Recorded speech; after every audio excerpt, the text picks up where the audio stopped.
Good morning dear students. Let's continue our chapter number 11, motion and measurement of distances. Okay, let's start with the numerical. Here one numerical, this is from your book. Radha's house is 6540 meters from her friend's house. Calculate the distance in kilometer. That means the distance is already given in the question, but we have to convert this unit meters into the kilometers. Okay, now listen carefully. There is one concept.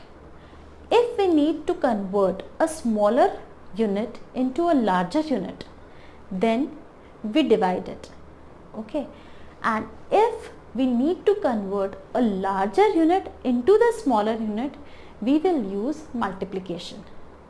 I repeat, to convert smaller into larger unit, we use division, whereas to convert larger unit into smaller, we use multiplication. See how.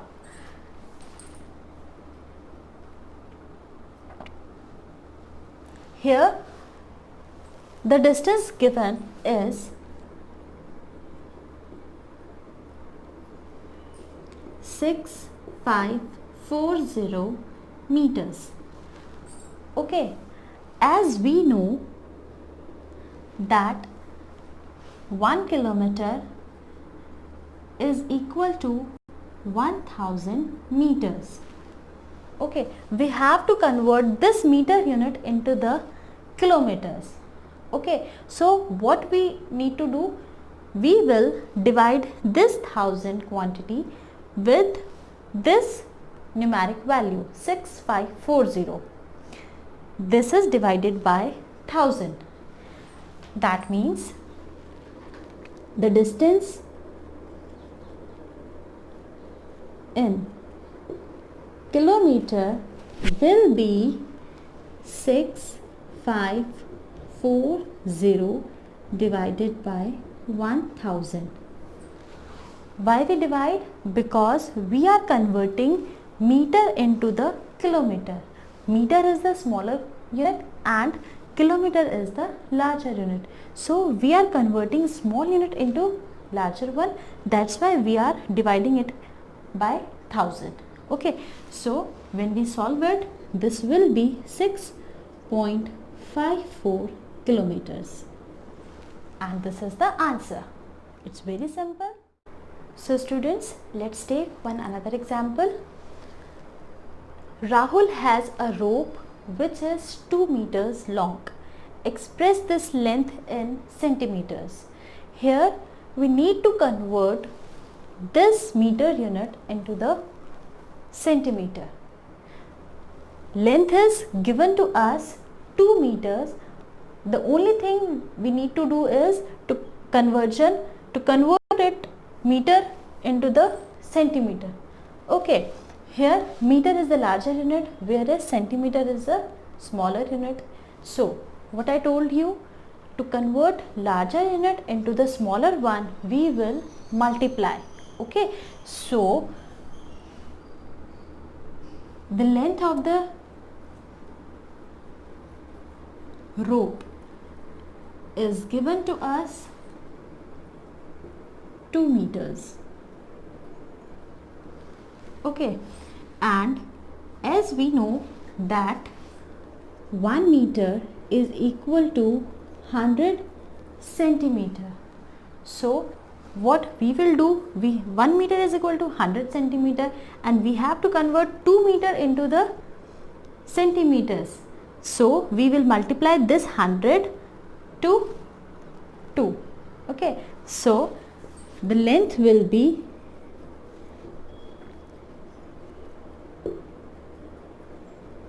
2 into 100, that is 200 centimeters. That's it. This is just opposite to the question which we have done earlier. In that question, we converted smaller unit into the larger, and here we converted larger into the smaller. I hope you understood the concept. So students, in this chapter, our new topic, the next topic is how to measure the length of an object. For measuring the length of an object, we are using a scale here. You all have one geometry box and you must have one scale in that geometry box. Okay. So what we need to do for the accurate reading of the length of the object, we will see the zero mark of the scale. Here I have drawn one scale. Here it is the zero mark. This zero mark of the scale should coincide with the left end of the object. Here I am taking the object one cardboard. Okay, I want to measure the length of this cardboard. So what I am doing, the zero mark of this scale is coinciding with the left end of the cardboard.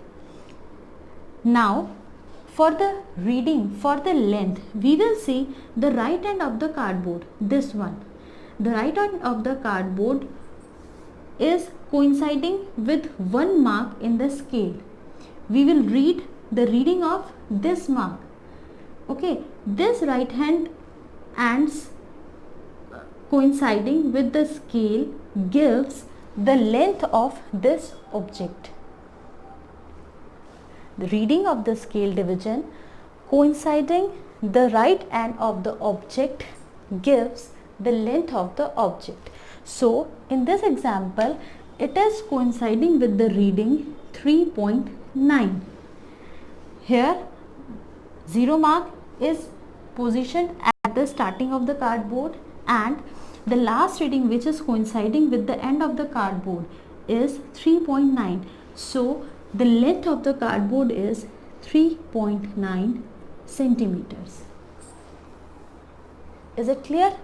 Now we must take some precautions to measure the length accurately. The first one is placement of the object. Placement of the object should be parallel to the scale. For example, if one cardboard is like this, then the scale should be placed parallel to this cardboard. The scale should be like this only. Zero mark should be there and the end mark will coincide with any other reading. The scale should not be like this or like this. That means scale and the cardboard should be parallel to each other. Then only we get the accurate measurement of length. Okay, now the next one is worn out ends. Worn out ends means if we have scale here but the ends of the scale are worn out due to the repeated use. So what we will do, suppose the zero mark is worn out. So what we will use here in this scale, one is the starting point and it will give 2, 3 and so on readings.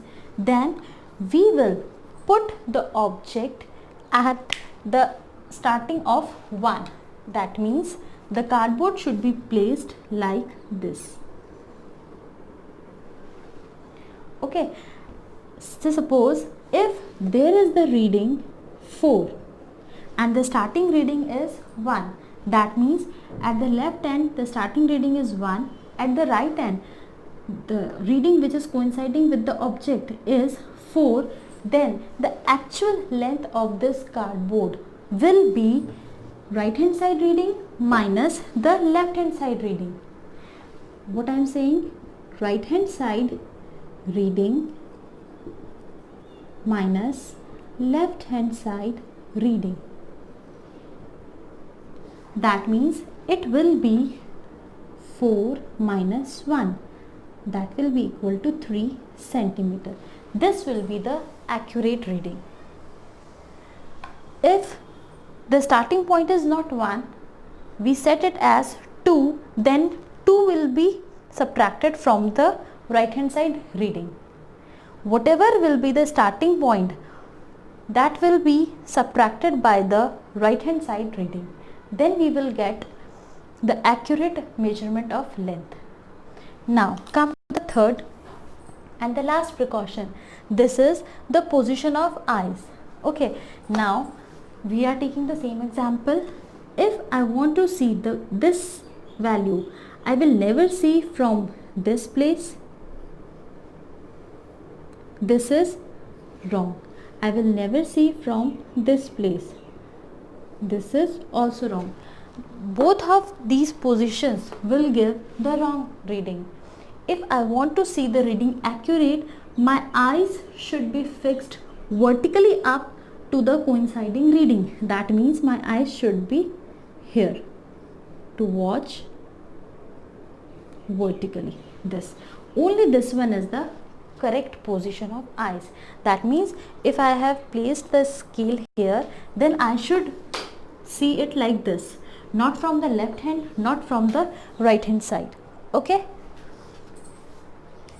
I think this is clear to all of you.